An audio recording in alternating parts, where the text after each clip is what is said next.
How to use MyFitnessPal. So to start, you want to download the app, obviously.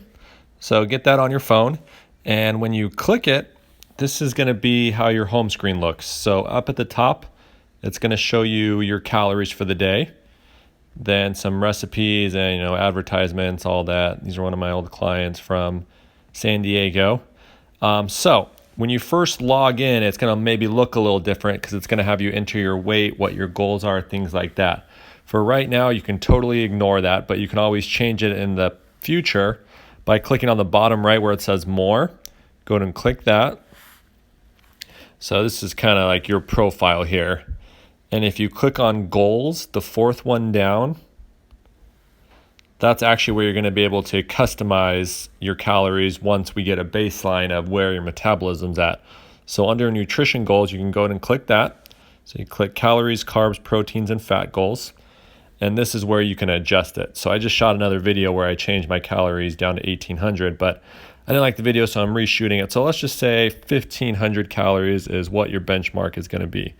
You click that, and then it's automatically going to populate your carbs, proteins, fats. Remember, carbs and fats aren't that important for weight loss. It's more what your protein is and your calories. So that's only what we're going to be focusing on here.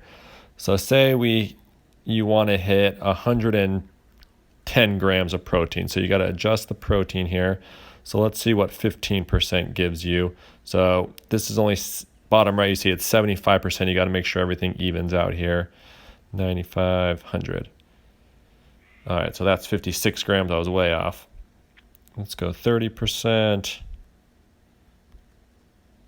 113. So that would be a good spot to have your calories with your protein at. All right, so if you click back and back again, and now at the bottom left, you can click home.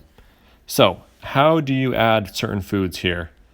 So let me go in here. So you click your goal, food, exercise remaining, calories remaining tab up here. That's where you click how to add your food.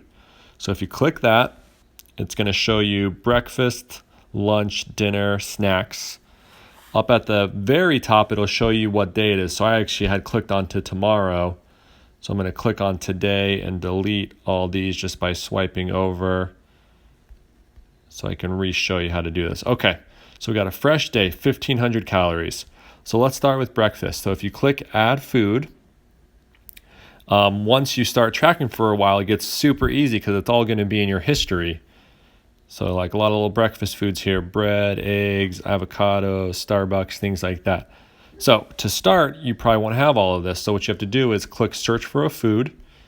And let's say you have an egg. So you type in egg and then search at the bottom right. This is going to give you a whole bunch of different options for eggs, and just go ahead and click. Most of them are about 70 calories. That's what you want for one egg. So you click on egg, and here is how you can adjust the serving. So say you had 3 eggs. So instead of having to do this 3 times, you just click on number of servings, bring it down to 3.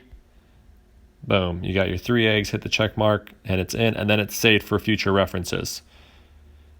Let's say you had 2 egg whites with it. Click on search food again. Egg whites. All right, here we go. So you had 3 egg whites. So you click on that. Number of servings, up it to 3. And you got it right there. Okay, so let's say now you had some bread with it. So if you click add food, instead of searching for a food, you can also scan it in. So next to search for a food, you see the little barcode scanner. You can click that. It's going to bring up your camera here. And then you just kind of zoom in on the food. There it is, 1 slice. And click 2. And there you have your breakfast. So easy as that. The main things to add food, you just either search for it, you use your scanner, or once you start using this for a while, it's super easy and you just click your food that you've had in the past. Very, very easy. So say you want to adjust the serving size. So with like the peanut butter, say you only measured out 1 tablespoon. If you click that and serving size, you can adjust that to 1 tablespoon. Easy as that. Or if you're at 2 tablespoons, you can also just click number of servings, bring it into a half, and check mark. Now to see how you're doing for the day, up at the top you got your calories remaining. You can click on that, and then at the top it shows calories, nutrients, and macros. You can click on macros, and it's going to give you your full breakdown of how many carbs, fats, and proteins you've had for the day. So right now, 45 grams of protein, 27 grams of fat, 48 grams of carbs. And then you just add your lunch, your dinner, snacks, and you're good to go. It doesn't really matter which one you choose where you put it in, because it's all going to equal the same at the end of the day. Hold on, my cats are in the cupboard. Got to take them out real quick. Okay. The one thing you don't want to adjust is exercise. So right here, you can type in cardio or strength. Go ahead and ignore that. The calories that you receive from me will have exercise incorporated into it, so you don't have to worry about tracking that. And then at the end of the day, you're pretty much done, and then you can just go right into tomorrow. It'll switch over automatically at midnight and start tracking again the next day. So at first, it is a little tough just when you get your foods in there, but once you get going, it's very easy. I pretty much don't even have to ever scan anything in, because I can just go in here, say I have ground turkey. I always know ground turkey is going to be in here. Right there. So like 6 ounces of ground turkey, good. Then I like to have some rice. I know my jasmine rice or white rice will be in here. White rice, 2 servings, done. And usually some veggies. So like a frozen veggie is always in here. Trader Joe's organic, 3/4 cup.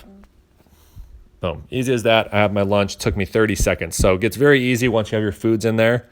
And just a great way to track your metabolism to start. And once we get going, for weight loss, weight gain, muscle gain, whatever your goal is. Okay, so now I'm going to show you how to use this scale to accurately measure your food. So this scale here, super cheap. I think I got it for maybe $10 to $12 on Amazon. Does everything I need. So it's nice because if you click it on, there's lots of different ways you can measure your food. So ounces, perfect for meats. Sorry, oh, we got a cat. Grams, like oatmeal. I'm going to show you how to measure oatmeal. That comes in grams. Flora, fluid ounces, milliliters. So all different types. So to weigh, sorry, hey, get down, dude. All right. So what you want to do is you always want to make sure it's on 0 when you measure it. And let's take oatmeal for example. So I want to kind of show you something. So here's the oatmeal. Serving size 1/2 cup is 40 grams. So what I'm going to do is actually grab a 1/2 cup here.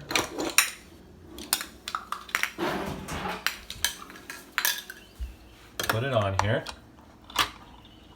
So I like to put it on, and then you can zero it out. So it goes back to 0, so it's easy to measure. We're going grams, and here we go. So if I was to measure 1/2 cup,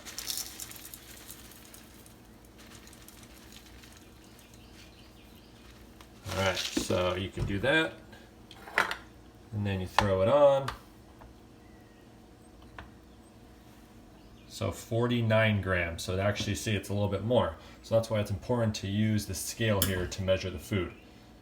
But then you just take it off, zero it back out, takes a couple times, and you're good to go for your next item.